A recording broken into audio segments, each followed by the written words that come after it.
दोस्तों शुरू करने से पहले डिस्क्लेमर कि वीडियो सिर्फ और सिर्फ एजुकेशनल पर्पस के लिए है, इन्वेस्टमेंट एडवाइस नहीं है। तो वीडियो को देखकर आप सीख सकते हो और इन्फॉर्मेशन को ले सकते हो। फाइनली इतने कुछ दिनों बाद हमने यहाँ पे तीजी के साथ में क्लोजिंग देखी। मार्केट के अंदर 190 पॉइंट्स का जंप है, 0.74% की तीजी। क्रिसमस जो वीक अभी चल रहा है उसके अंदर पहली तीजी यहाँ पे आप नोट कर सकते हैं। निफ्टी पहुंचने में तो 25,970 तक चला गया था, लेकिन वहां से काफी अच्छी रिकवरी के साथ में 26,129 पर निफ्टी ने क्लोज किया। निफ्टी बैंक देख सकते हैं प्लस में, मिड कैप भी ठीक है, स्मॉल कैप भी ठीक है। कंपनीज के स्टॉक्स मैक्सिमम प्लस में थे। सेक्टर्स को भी देख लेते हैं तो ऑलमोस्ट हर एक सेक्टर आज ग्रीन में होकर बंद हो चुका है, आईटी को छोड़कर। तो सिचुएशन काफ़ी अपोजिट थी और काफ़ी सही परफॉर्मेंस आज हमने मार्केट में देखा। उम्मीद करता हूँ कि पोर्टफोलियोज के अंदर भी आपकी तेजी बनी होगी, क्योंकि यहाँ पे मैक्सिमम जो कंपनीज उनके स्टॉक्स प्लस में है। अब देखिए कुछ बड़ी खबरों को देखते हैं। अभी जो रडार पे है, फैड की जो मिनट्स है वो है, उसके अंदर क्या कुछ सुनने को मिला है उसको चेक करते हैं।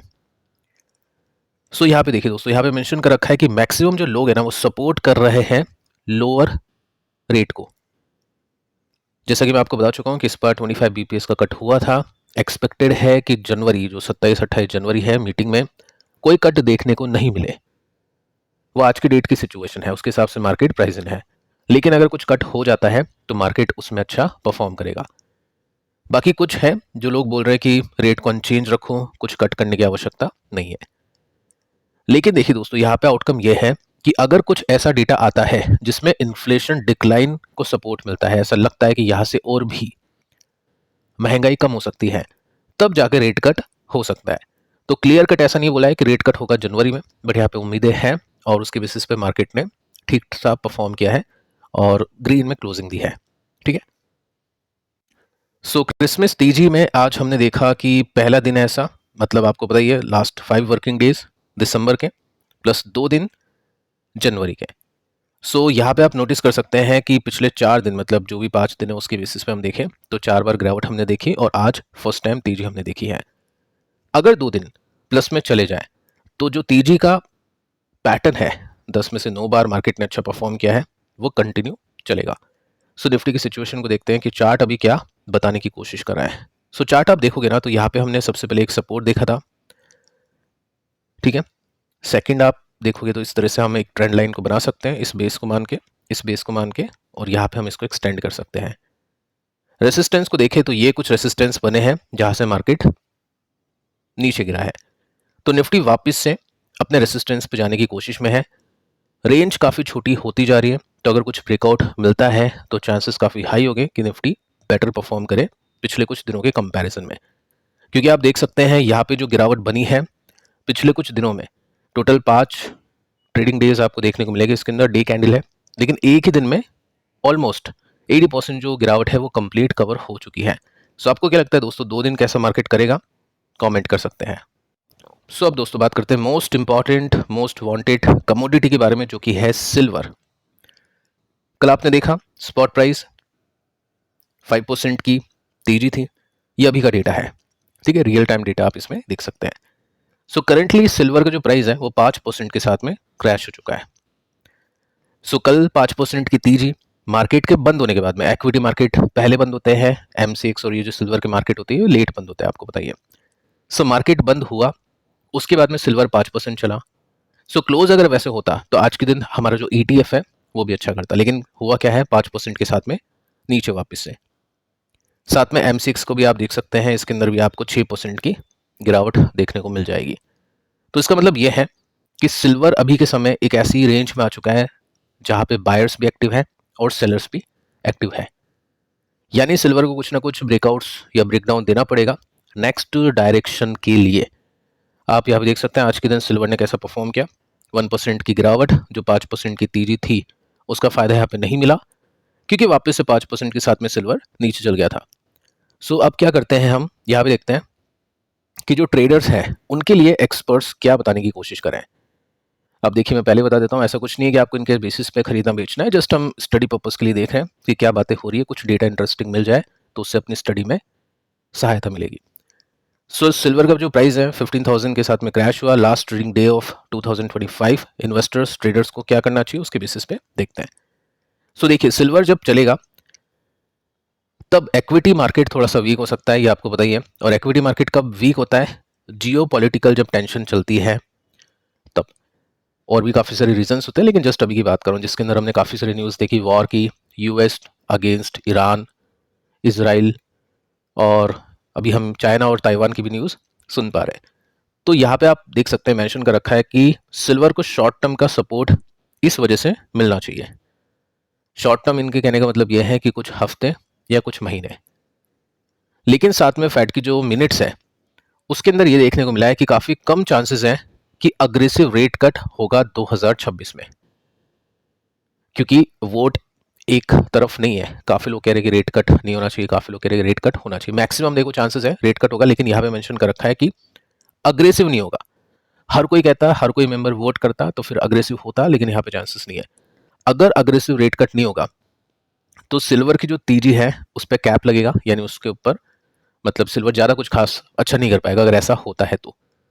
लेकिन डेटा चेंज होता है तो चीज़ें चेंज भी होती है, लेकिन अभी की सिचुएशन के हिसाब से ये एनालिसिस आप इसमें नोट कर सकते हैं, जिसके ऊपर डेफिनेटली हम अग्री करेंगे, क्योंकि ये सिचुएशन वैसे ही मार्केट के अंदर भी चल रही है।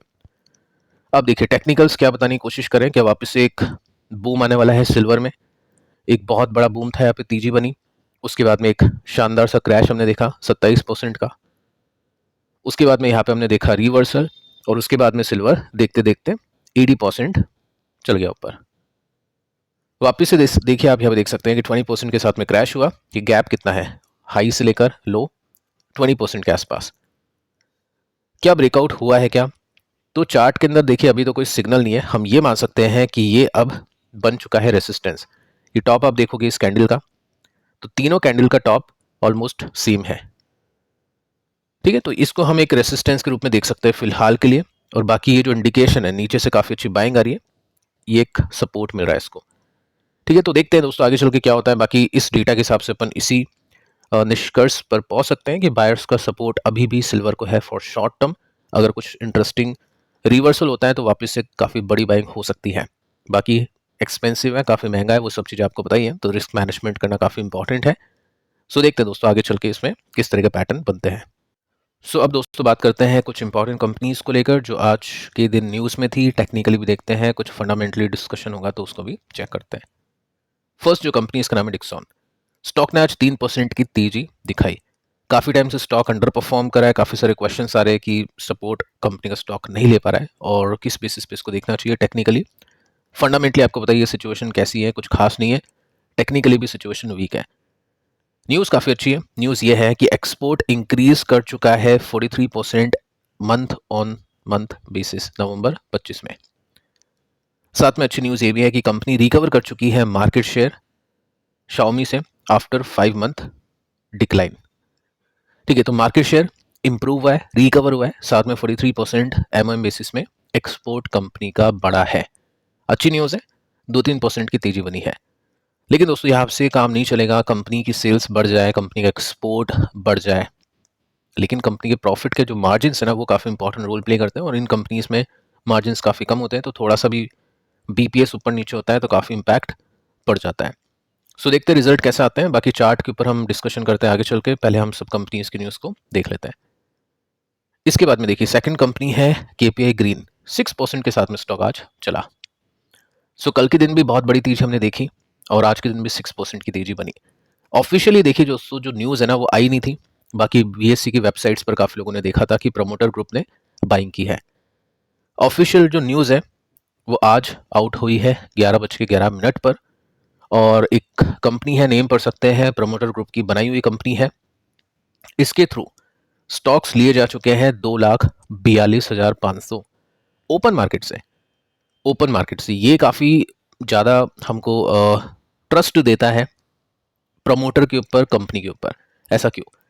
जब भी आप देखते हो कि कोई मोटी बाइंग होती है तो या तो वो ब्लॉक डील के जरिए होती है या बल्क डील के जरिए होती है, क्योंकि ओपन मार्केट में कोई बेचेगा खरीदेगा तो स्टॉक का जो प्राइस है वो काफ़ी ऊपर नीचे जाएगा। अगर कोई व्यक्ति ओपन मार्केट में हैवी क्वांटिटी लेता है तो उसको महंगे में मिलेगा। आप खुद छोटी जो कंपनीज होती है जिसकी वॉल्यूम कम होती है, ETF होते हैं, उसकी मार्केट प्राइस के ऊपर आप खरीद के देखिए 50,000 1 लाख का माल, तो उसके स्टॉक का जो प्राइस है थोड़ा सा ऊपर जाएगा और आपको महंगे में मिलेगा। सो प्रमोटर को इतने सारे स्टॉक्स लेने थे, स्टिल प्रमोटर ने ओपन मार्केट से लिया, और प्रमोटर को कोई फिक्र नहीं है कि स्टॉक थोड़े से उनको महंगे में मिले। तो ये काफ़ी अच्छा ट्रस्ट दिखा देता है। इसकी वजह से इन्वेस्टर्स ने भी आज काफ़ी जम के बाइंग की, 6% की तेजी देखने को मिली है। साथ में देखिए दोस्तों यहाँ पे आप डेटा देखोगे जब से अपन इस कंपनी को डिस्कस करें, प्रमोटर के ऊपर मेजर फोकस है अपना। किसके ऊपर? ये नेम देख सकते हैं, फारूक भाई गुलाम भाई पटेल। इनके ऊपर हमने बातचीत की थी, काफ़ी पहले की बात है, और उसके अंदर हमने देखा था कि इनका जो इंटरव्यू था कि जितना भी पैसा इनको डिविडेंड से मिलता है सबके वो स्टॉक ले लेते हैं, और तब से लेकर अभी तक इनकी बाइंग कंटिन्यू है। अगर मैं आपको रीसेंट डेटा दिखाऊं तो मई में ये लाख रुपीस की है वैल्यू, 19 लाख रुपीस की बाइंग की, 4300 स्टॉक्स लिए। किस प्राइस पे? 463 रुपीस पे। सितंबर पे स्टॉक महंगा हुआ, 24 करोड़ इनके पास में आए, 24 लाख इनके पास में आए, और उसमें फिर बाइंग कर दी उन्होंने 5000 शेयर्स की, 500 रुपीज़ के आसपास। फिर इनके पास में तकरीबन 23 रुपीज़ आए, 23 लाख रुपीज़ आए और बाइंग कर दी, ये देख सकते हैं। और यहाँ पे जो प्रमोटर ग्रुप है, ऑब्वियस इनके पास में कंपनी का पैसा होता है, तो उससे टोटल ये जो अभी हमने देखा 2.5 लाख समथिंग कुछ, वो नहीं है। पूरे महीने में 17 तारीख को भी बाइंग हुई थी, पूरे महीने में 455 रुपीज़ के एवरेज प्राइस पर 11 लाख समथिंग कुछ करोड़ की यहाँ पे बाइंग की है। ठीक है, तो यहाँ पे हम देख सकते हैं कि काफ़ी मोटी बाइंग, सॉरी ये क्वांटिटी है, हम ये बोल सकते हैं 11,29,029 स्टॉक्स की बाइंग की है। काफ़ी बड़ी बाइंग की है। किस तरह से इसको देखा जाएगा? देखो, रिजल्ट तो अच्छे आए थे, अगले क्वार्टर में देखते हैं रिजल्ट कैसे आता है। बाकी प्रमोटर को जो सपोर्ट है वो तो इंडिकेट कर रहा है कि कंपनी के अंदर दम है। आगे चलते हैं, नेक्स्ट कंपनी को देखते हैं। कंपनी का नाम है वारी एनर्जीज। स्टॉक ने कुछ खास नहीं किया। कंपनी का ऑर्डर मिल चुका है 1500 मेगावाट सोलर मॉड्यूल्स का। इनका एक डोमेस्टिक क्लाइंट है, उसकी तरफ से न्यूज़ आई थी 12 बजे के आसपास, और इम्पैक्ट कुछ खास नहीं, तो ठीक है। आगे चल के चार्ट को देखते हैं। सोलर इंडस्ट्री को लेकर भी एक न्यूज़ है, जो कि सोलर में काम नहीं करती है, एक्सप्लोजिव केमिकल्स होते हैं उसके अंदर कंपनी काम करती है। कंपनी को एक्स्ट्रा ऑर्डर मिला है 1746 करोड़ का कोल इंडिया से, बल्क एक्सप्लोजिव्स के लिए। कोल इंडिया को माइन करना होता है, जो कोयले की खान होती है उसको उड़ाना होता है, धमाके करने होते हैं, तो उसके लिए एक्सप्लोजिव्स यहाँ से कंपनी खरीदती है। अब ऑर्डर की टोटल वैल्यू कितनी हो चुकी है? 2229 करोड़ के आसपास, 2 साल का डिलीवरी टाइमलाइन है। स्टॉक ने 2% की तेजी पकड़ी। टेक्निकल्स में क्या है देखते हैं आगे चल के। Hyundai स्टॉक ने कुछ खास रिएक्ट नहीं करा, 2:30 बजे के आसपास की न्यूज़ है। कंपनी इंक्रीज कर रही है 0.6% प्राइस इसके सभी मॉडल्स के ऊपर 1 जनवरी से, क्योंकि लागत बढ़ चुकी है प्रेशियस मेटल कमोडिटीज के प्राइसेस इंक्रीज करने की वजह से। अब जैसे कि आपको बताइए, सिल्वर यूज होती है ईवी में, साथ में सिल्वर के साथ में हम कॉपर की भी प्राइसेस बढ़ता हुआ देख सकते हैं। ऑलमोस्ट हर एक मेटल का जो प्राइस है कमोडिटी है वो अभी के समय इंक्रीज कर रहा है, क्योंकि यूजेस काफ़ी बढ़ रही है। ये प्रॉब्लम है। अब इसकी जो इम्पैक्ट है, इसका जो इम्पैक्ट है, मेजर जो इम्पैक्ट है अपने ऊपर आएगा, क्योंकि अल्टीमेटली ये अपने प्रोडक्ट्स के दाम बढ़ाने वाले हैं। इसकी वजह से इन्फ्लेशन बढ़ सकता है, रेट कट में तकलीफें हो सकती है। देखो, ये सब चीज़ें तो है तो आगे चल के, लेकिन फूड जो इन्फ्लेशन होता है वो सबसे मेजर पार्ट होता है, बट उसमें ऐसा कुछ है नहीं। बाकी जो चीज़ें हैं उनकी रेट बढ़ सकती है। और अच्छी बात यह है कि जीएसटी कम हुआ है, तो इतना कुछ खास बर्डन शायद देखने को ना मिले। बाकी ठीक है, आगे चल के कुछ होता है इन्फ्लेशन का सीन इनके अंदर, तो मैं उसके बारे में आपको जानकारी दूंगा। अब देखिए, न्यूज़ हमने देख ली। अब एक बार हम कंपनी को देख लेते हैं। डिक्सॉन का चार्ट है, ऊपर से 34% नीचे है। कोई इंडिकेशन नहीं है, पूछने की भी आवश्यकता नहीं है यहाँ पे कि पैटर्न कैसा है। ब्रेकडाउन इसमें देखा, अभी कुछ तेजी बनी है तो थोड़ा सा स्टॉक तेज हो गया, बाकी कुछ खास यहाँ पे नहीं है। स्टॉक नीचे जाने के लिए तैयार है, चार्ट तो भी यही बता रहा है। लेकिन अच्छी बात यह है कि Q3 आने वाले हैं, Q3 में कुछ अच्छा होता है तो यहाँ पे रिवर्सल्स भी देखने को मिल सकता है। आगे चलते हैं, हम देखते हैं नेक्स्ट कंपनी जिसका नाम है KPI ग्रीन, और काफ़ी अच्छी वॉल्यूम्स हमने देखी प्रोमोटर की बाइंग की वजह से। साथ में चार्ट हमने देखा, चार्ट के अंदर इंडिकेशन अच्छा है, स्टॉक डाउन ट्रेंड से कहीं ना कहीं अप ट्रेंड के अंदर तो मूव करने की कोशिश करा है। इस क्वार्टर में रिजल्ट अच्छा आते हैं, यहाँ से कुछ रिवर्सल्स आते हैं, तो काफ़ी हाई चांसेस हो गए कि स्टॉक अच्छा करने की कोशिश करें।